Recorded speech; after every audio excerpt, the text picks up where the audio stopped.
Hey everyone, a little different style video today. I won't be doing my usual style or my usual editing just because I wanted to give you guys as candid of a reaction as possible for these 2024 NCAA brackets. I can't believe it. I didn't expect to get this worked up.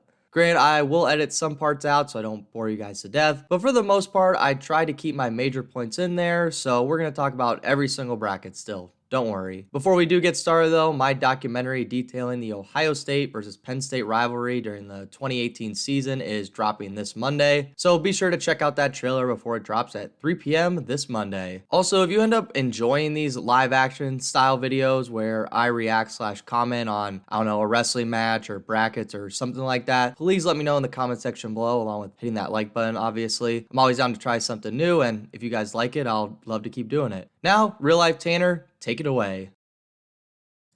Alrighty, here we go. A little different here, changing it up. Just gonna do my initial reactions. Now, to be fair, I did watch the release show. I've heard everyone's complaints a little bit, but I just kind of want to give my 2 cents on it and just really dive into it. I could be pretty nerdy with this stuff. Zoom this in a little bit for everyone.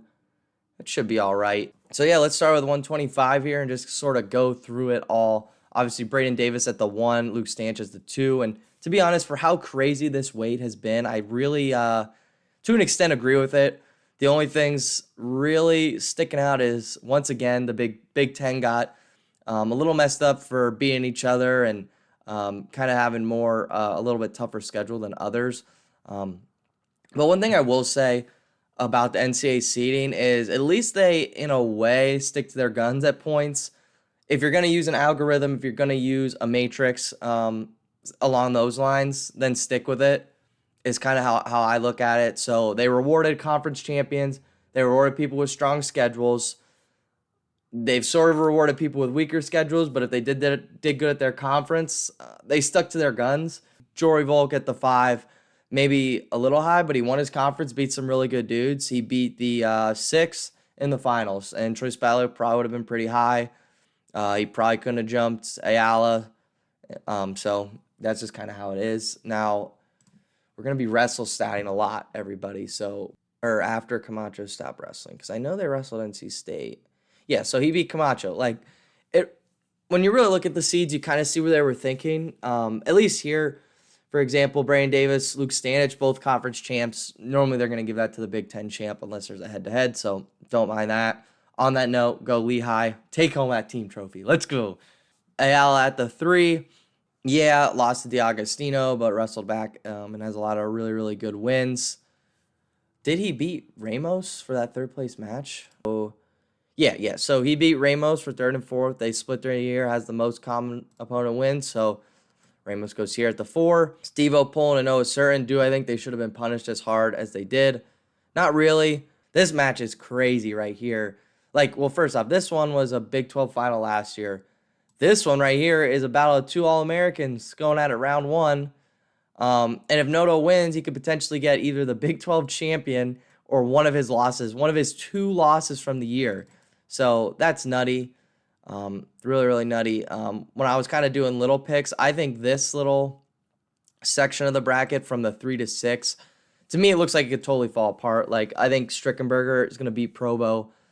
Palmer, I mean, he's tough, dude. His only losses are the App State dude, but he's beaten some decent dudes. I mean, not a Big Ten schedule by any means. And then, obviously, Peterson versus Davis is going to be crazy.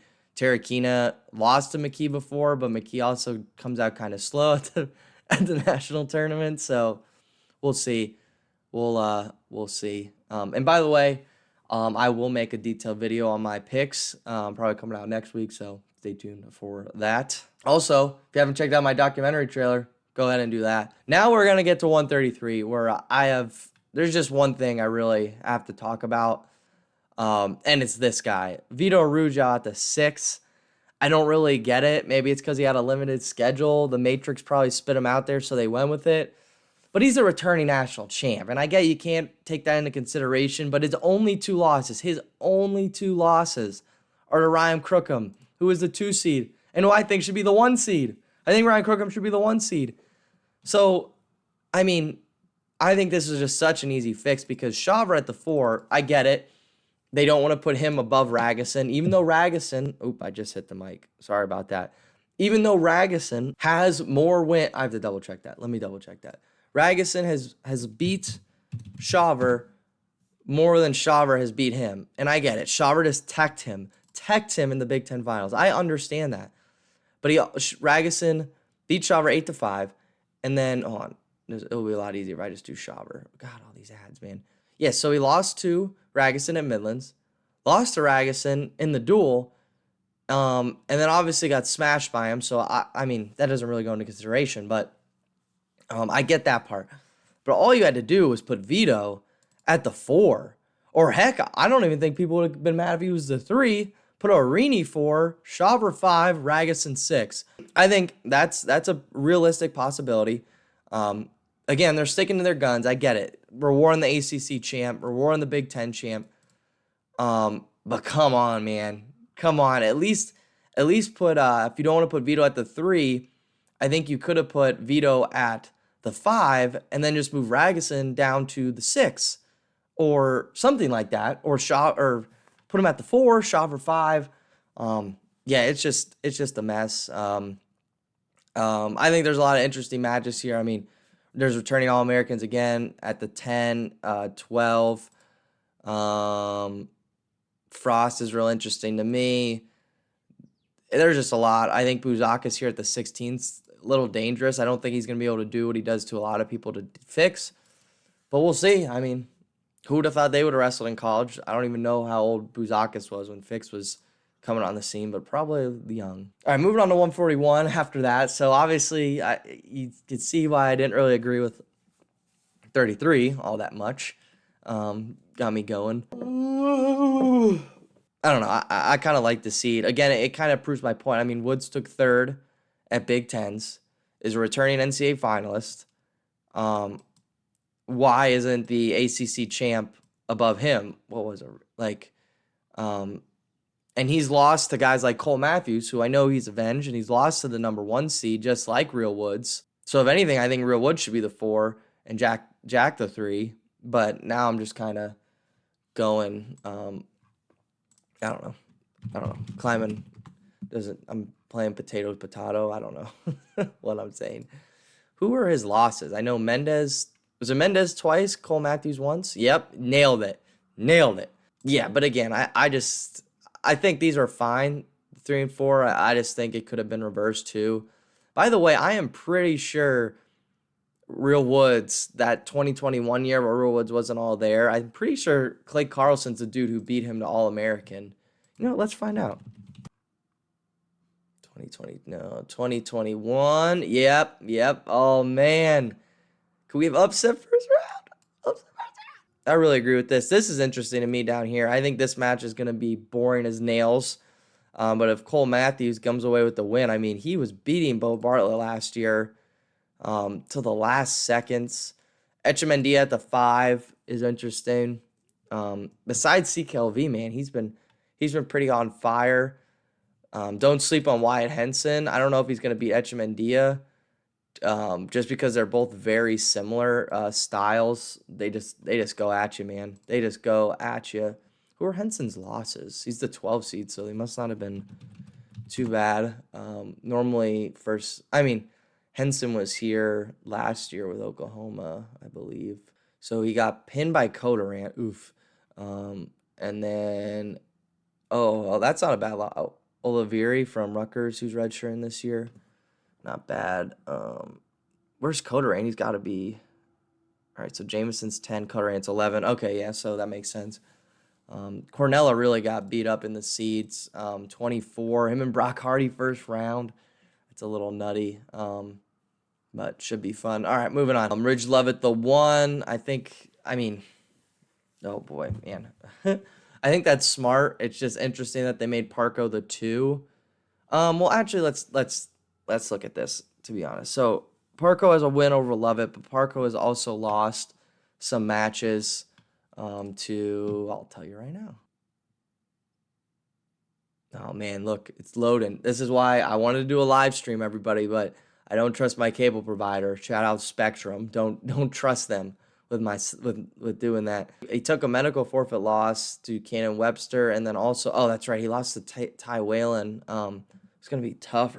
Princeton next year. It's just wonky. Like, it's just a wonky way to seed because Henson's beat like Parco, but Parco just beat Lovett, but then Arrington beat Henson, and Arrington lost to D'Amelio at one point. So I'm pretty sure they split, but I mean, why not? Why not just check it? Why not? Actually, yeah, whatever. Arrington. I'm almost positive they have split. So he lost to D'Amelio 9-8, and then he beat D'Amelio. So, I mean, if you're D'Amelio, I mean, you get past Zargo and Arrington gets past Swisher, which are kind of tough first-round matchups. I mean, that's going to be a crazy Thursday night session, or Thursday night match. Rathian at the 13, Caleb Henson. I mean, that's kind of interesting, maybe. Maybe gets interesting. Ty Waters got rewarded for winning the conference. One that I thought was weird, but I guess, is Case Swiderski's the 8, but then Williams, who beat him, who looked so slick, being him except for the last like 10 minutes, is the 20.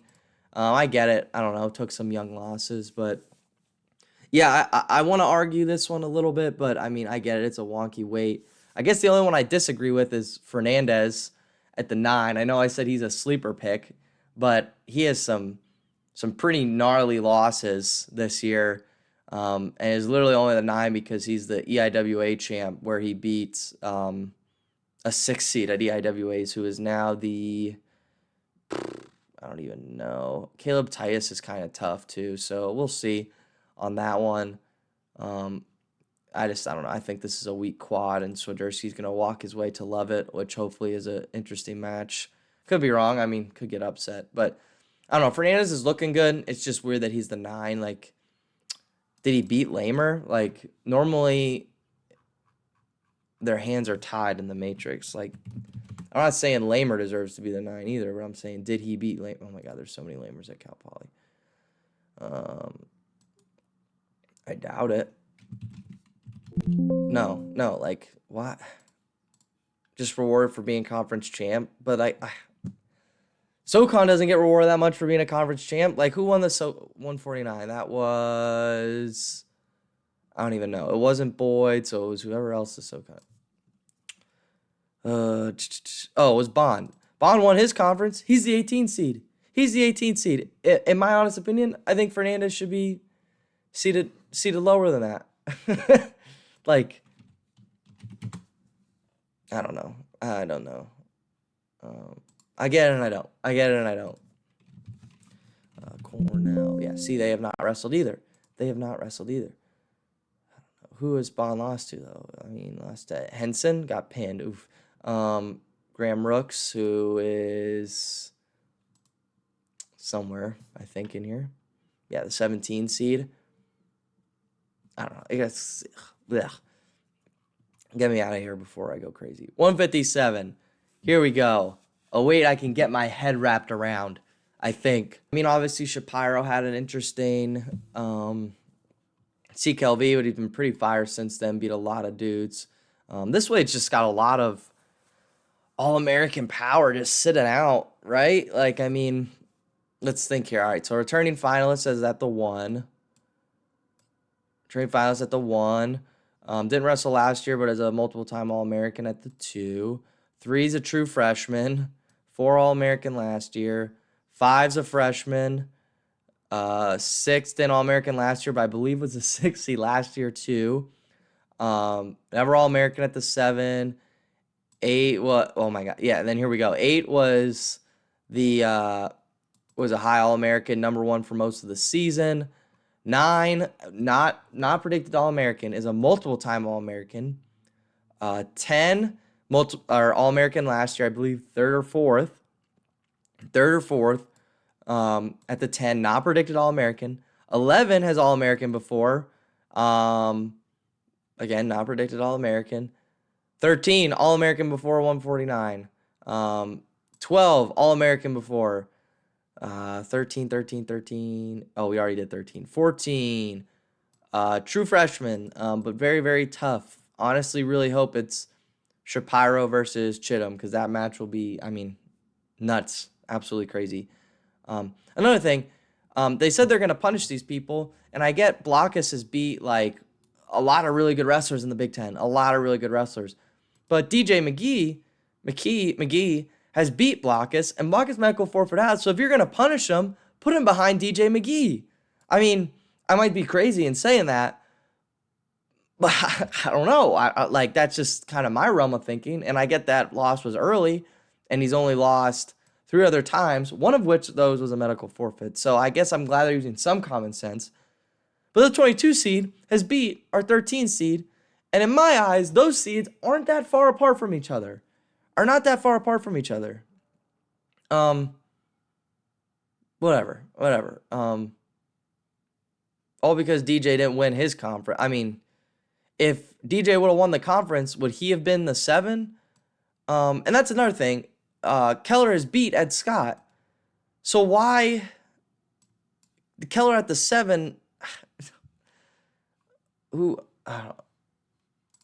I feel like, I don't know, maybe there's common opponents. I can't believe it. I didn't expect to get this worked up. Who were his losses? Patty Gallagher, not in the field anymore, and Will Lewan. Did Ed Scott beat Will Lewan? Probably. If he did, that's not good. Okay, so he beat Will Lewan. All right. There I can kind of see it. You can kind of see it there. But I don't know. I feel like they could have put Keller at the 4, Ed Scott at the 5. Ed Scott's also lost some bad ones. So it's more than Keller. I don't know. I just feel like Keller could have been seated higher. Like the 4, like, I don't know. We'll see. I mean, my opinion, he's kind of in a tough spot. If he would have been in at the 4, he would have been in a tough spot just because, I mean, it's hard not to run into one of these Big Ten studs like right out of the gate. With that said, Brignola, if Blockus is banged up, Brignola for Lehigh, we need you. Lehigh needs you. 165. Keegan O'Toole is the one, well-deserved, and has been talked about all year. And people can complain about all they want, but I very much agree with it. Ramirez, 3. David Carr at the 4. Ramirez beat Carr during the year. Messenbrink, undefeated Big Ten champ, makes sense. Hamidi at the 5. Yeah, I mean, I don't know where else they would have put him. Only thing maybe is, I really don't know where else you would have put him. Caliendo, 6. Agree. Olenek, 7. Antrell Taylor, 8. Whoa. How'd that happen? How did that happen? Maybe I just wasn't paying attention to 165 on the backside. I know Cam Amin was winning there for a while. Oh, wow. Yeah, that was dumb. Here we go. Let's see. So he beat Chris Moore. He lost to Cam Amin. He got pinned by Hamity. What? Has he beaten Peyton Hall? Hall. Oh, Control F. Hall. That's not how you spell Hall. No. What? Peyton Hall does have some bad losses. I get it. But this one, really, I don't. Maybe I'm crazy. I mean, Cam Amin at the 10, so he can't jump. Well, Cam Amin just beat him, right? What? All right, yeah. The 8's where I'm starting to be like, what? Like, that doesn't make a lot of sense. So who are his losses? Messenbrink, Hamidi, Amin. Does he have any bad losses? Air Force, he's not bad. This Purdue loss is pretty bad. Is that guy in the field? Yeah. What? Did they wrestle Purdue during the year? Yeah, and then he won. So he got made. Wait, Antrell Taylor got majored by this dude and then beat him. So I guess that loss is wash. And then the Air Force. I mean, this match is going to be so boring. Derek Fields versus Amin. Definitely, I would, like, it's going to be overtime. Overtime match. Overtime match. Lehigh, by the way. Jake Logan, get that first round win. Every point's going to count. All right, let's keep moving. This is something I noticed last night. I feel like there is more losing record wrestlers in these championships than ever before. Like 11 and 13, 12 and 14, going up against 15 and 0. Like, I don't know, it's just odd. Obviously, here at 174, really weird. Starocki gets the 9. If it screws anyone, it's Mekhi Lewis and Adam Kemp. Starocki's already beat Adam Kemp before, I believe, at NCAAs. Real interesting. I mean, who are his losses? He medical forfeit to the Purdue wrestler, I believe. Yes, he medical forfeit to Bauman, and then he medical forfeited to no. He medical forfeited to Bauman and then Sparks. So he gets him now first round. Sparks is probably like, yay. Loved when they got the medical forfeit. Maybe that can happen again. By the way, I totally think Brayden Thompson can beat Adam Kemp. No offense to Lee Kemp. But I don't know. Brayden Thompson just keeps it close, and so does Lee Kemp. So that match is going to be boring, but man, it's going to come down to the wire for sure. Winner probably gets Starocki. Starocki forfeits out again. That would just be nuts, right? That'd just be crazy. Yeah, that would just be crazy because then like we could have the 25 versus the 24 potentially. Just wonky. One thing that does bug me, I mean, obviously they said they're going to punish people for medical forfeit injury to falling out of your conference, so they're punishing them. But again, anyone who gets punished is Mekhi Lewis. If Starocki's not all there, that's a very, very interesting match for sure.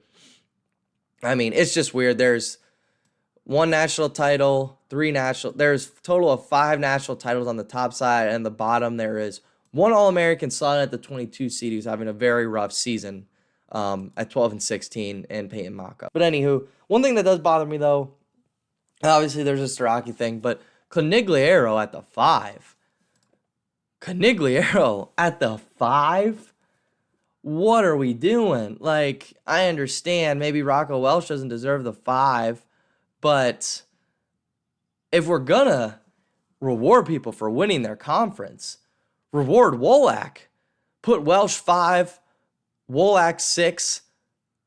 I'm even fine with Conigliaro 7.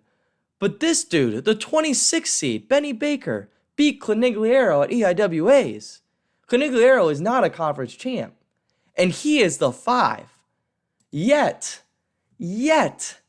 someone who made the finals, actually, from Cornell at 133, Vito Arujau, is a 6, when he could very easily be the 4 or 5, yet they are giving Conigliaro the 5. And I'm not throwing any shade here. I think Conigliaro is a great wrestler, but the facts are the facts. He lost to Baker. And let's just go through. Because I don't want him to have a great win. And I'm shaming him for it. But 5, the 5 seed.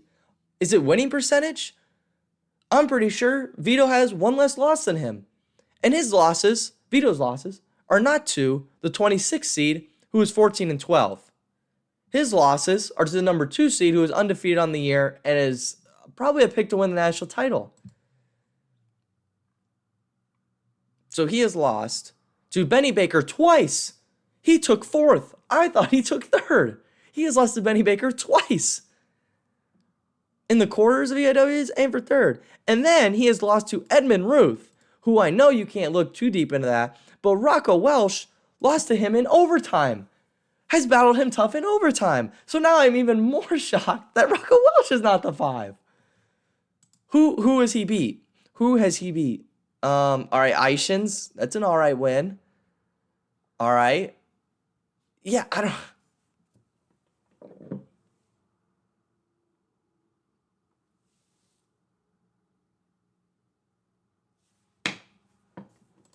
This one blows my mind. Like, I hope you All-Americans proves me wrong, but it blows my mind. You are telling me we could not have done something where... Now, I love I really hope South Dakota... I love when small schools get national title, or All-Americans, national titles, stuff like that. So, I'm kind of glad it looks like DeVos or Edmund Ruth are going to make the finals, or heck, maybe even Rocco Welsh. Maybe even Walk of Columbia. Maybe even Benny Baker of Cornell. Who knows? But anyway, you're telling me, you are telling me that we could not have put Starocki, I don't know, put him down here. We could not have put him down here for any reason. I mean, we could have put Rocco at the 6, or Rocco at the 5, Conigliaro, Wolak at the 6, Conigliaro at the 7. You know who really gets met? Pazooks really gets 18 seed. He beat the dude that beat Conigliaro twice. And I don't know. I just think this weight was all out of whack. And like, unlike 149, where there's head-to-heads, there's common opponents, where you could make arguments, this one, I don't even know where to start. I don't even know where to start. Conigliaro at the 5 just totally blew my mind. Next, 184. 184, please. 184. Kaizen at the 1. Yep. Totally agree with. Salzar at the 2. Has only like lost to Hawks, who is, where is Hawks? I think it's Hawks, right? Yeah. I'm pretty sure that's his only loss on the year. Salzar. Did I not spell it right? Oh, there's another A in there. There's another. It's Slazar. There we. Oh my gosh, there's this many Salzars? No way. I've only heard that name once, and it is our boy, the 2 seed at 184. He lost to, Hawks. So, I mean, but Big Ten champ, I very much agree with that. Gets Tony Negron, which could be interesting. Same with, this match, 15 versus 18, right? Rogotsky versus a Heller brother. Crazy, man. Crazy. There's some interesting one-round matches. We got Ligo, Wisconsin. Loris, dude. That was not a Wisconsin accent, by the way. That's not what I think that is. Pinto at the 5. Wait. Whoa. Wait, how is Pinto above Truax? All right, so I agree with all the way up to 4. Who are Munoz's losses to? I'm pretty sure he's beaten Truax, which is fine. So he's lost to Plot, so that makes a lot of sense. He lost to Feldkamp, and he lost to Fishback. Did not know that. But he won his conference, and he beat Truax. Where's Fishback? 10? That kind of makes sense. If I'm TJ Stewart, dude, he went from maybe not even being the starter to just looking incredible and having a great route to the quarters, which who knows what's going to happen with him and Salzar, because he just looks like he has Fishback's number. I don't know. Malchusky might put up a fight with Fishback even, but anyway, Hawks versus Truax even kind of makes me nervous for Truax. But anyway, how is Pinto the 5? Doesn't Truax have the most recent win? Like, how? That's not how you spell Truax. Bernie. All right, so loses to Salzar, who has also beat Pinto, right? Oh, my God, dude. We're opening up tabs now. We're opening them up. Yeah, so he lost to Salzar. Where are we here? Pinto. Salzar has beaten Pinto. All right, now we're in the transitive property world. Lenny Pinto, got Bernie up here. All right, so he has beaten, they are 1-1. With Truex having the most common win, which we have seen make the difference in this. They both have 4 losses. Just where is the disparity? So there has to be a common opponent, and I will find it. So he got pinned by, that has to be it, right? I forgot about that. So he got pinned by Rogotsky. Pinto beat Rogotsky. And then did he beat what's his face? Munoz? No, they have not wrestled Munoz. I don't think, unless I'm missing it. Yeah, no. So, all right. I'll relax. It's just wonky though, Actually, yeah, that makes sense. If Truex would have won, he would have been the 2, Salzar 3, Plot 4, Munoz 5, Pinto would have been, oh wow, that would have been a lot more crazy. But yeah, I agree with these. Phil came at 17, had a bad conference. Whatever. I mean, he was kind of similar last year, so I think he could still do well. Um, yeah. All right. Almost freaked out there for a second, but all right. Let's just keep moving. All right. So yeah, Brooks Trent. I don't know. I think people are counting out Sloan, dude. Like, I think Sloan and Hidlay could be an interesting match. Who's Sloan's one loss? It's probably to Hidlay, isn't it? He probably got killed by Hidlay. Is that what it is? And I just don't remember. All these ads, dude. He lost to Jackson Smith, 8-2. 8-2. Well, that's not good. That kind of changes my thought a little bit. Where's Jackson Smith at? Oh, he's the 11. Oh, that could be interesting. I would pick Jackson Smith to come out of this quad to wrestle Sloan, dude. That's interesting. That's super interesting. This is also interesting because that weird COVID year, Tanner Sloan was hurt and did not do good at 97, but this dude took freaking third at 184, I'm pretty sure. Just not returned to form, which is crazy. Beard with the upset over Brooks. Here, calling it. Yeah, I pretty much agree with these seeds. Lou Dupree, in my opinion, let's see when this dude started wrestling this season. Was hurt last year, basically medically retired. That's not how you spell that. Basically medical retired to be a coach. Got hurt at the scuffle. Didn't start till wrestling till December, so about a month and a half into the season. And look, start out with 2 opens. Did the duels. He is 23-2 on the season. Yet some of these people wrestle the entire season and get 17 matches. And I get it. Olympic year. Stuff like that. Some people are injured. Stuff like that. This dude has 18 matches. But he did what he had to. Because if he wouldn't have gotten auto bid, he could have easily gone at large. And because he did this, he's the 6th seed too. Above Glazer, which I don't know if I necessarily agree with, if I'm being honest. I think Glazer could be the 6th and Dupree could be the 7, and no one would bat an eye at it. But I don't know. Shout out EIWA. Buchanan beat Little during 8 and 9 is what I'm looking at. Buchanan beat Little during the year to 1 takedown match. I think Buchanan's looked a little off in my opinion. So I don't know. I think it'd be cool to have Little Rock at a quarterfinalist. I think Nasir Bailey at 33 has a good chance of that as well. So we shall see. I think Glazer has a really good shot to the quarter. Yeah, he has a really good draw of the quarters.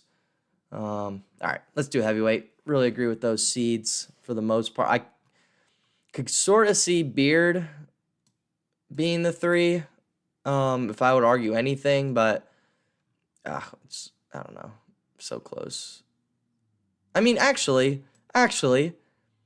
Sloan lost to Jackson Smith. Beard's only loss is to Trent Hidlay, which is a way better loss. I don't know. All right, maybe I don't agree with the 3 and 4, but I'm also super biased. That's why I'm not digging too deep into it. All right, heavyweight. Yeah, I agree with it. Again, this dude, Schultz, 9-1. Why couldn't he go to an open? Why? I get it. He's getting ready for Greco, but whatever. Whatever. Seats for the most part, I think, honestly, in my opinion, I think Feldman and Davidson got, I'll say it's screwed because they had a tougher schedule. And again, if you're going to reward conference champions, be consistent. Be consistent. They are kind of consistent, and they also aren't at times. Like Nathan Taylor here, his only losses are to Kirkfleet and Pitzer, who that's a great right here, but Pitzer's shoulder's kind of messed up. A lot of people thought he was done for the year, so I'm still picking Taylor to make the quarters. And Woods couldn't get it done for Lehigh against Schultz, but I bet Taylor can. I bet Taylor can, baby. So Taylor's gonna be semifinalist. Probably lose to Kirkfleet again, but whatever. Or beat him, and get these huge points for Lehigh. But anyway. Yeah, I think Feldman and Davidson kind of got screwed. In my opinion, like Feldman can't jump Gialdi of Campbell, because he lost to him pretty bad at CKLV. So I get that a little bit, but you're telling me we can't flip flop Treffin and Feldman. I know Feldman had some early season bad losses, yada yada yada. But he's also beaten Davidson, who's a multiple time All American, who they snuffed. All they had to do, and plus Davidson has beaten the Campbell wrestler, the heavyweight Campbell wrestler, who is 7, who I love. I really want him to All-American because he is a goer. He is so much fun to watch. But now he is technically the one who got screwed. If anything, Davidson's glad he's got the 10 because he has an easier route to the quarters. Again, where he has someone he lost to then. But what I'm getting at is, all you would had to have done is make... I don't know. It gets tricky. But all you would had to have done is made Davidson...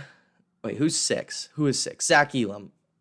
Honestly, I think Feldman could have been the 6. Am I crazy in thinking that? I mean, I might be snubbing Missouri people. But I think he could have been the 6. Elam 7. Davidson 8. Gialdi 9. And then Treffin 10. But I get it. Losses and not having the best early season. Oh, geez. What is this? No. I get it. Like, Feldman lost to... Yeah, Gialdi. This was injury, but it still counts. Yeah, all right. I get it, man. Oh, he's lost to Treffin? Oh, man, come on. Now I just sound like an idiot. Now I sound like a total idiot. That's why these seeds are like this. Oh, my gosh. Now I sound like a total idiot. Oh, I'm sorry. I'm sorry, NC State fan, everybody. All right, these seeds are fine. Yeah, honestly, they did it kind of perfectly. Wow, I can't believe I just went off like that, and they actually are kind of almost perfect. Yeah, I really agree with these, now that I think about it. Schultz and Hendricks, maybe, but no, I'm kind of glad they did it that way.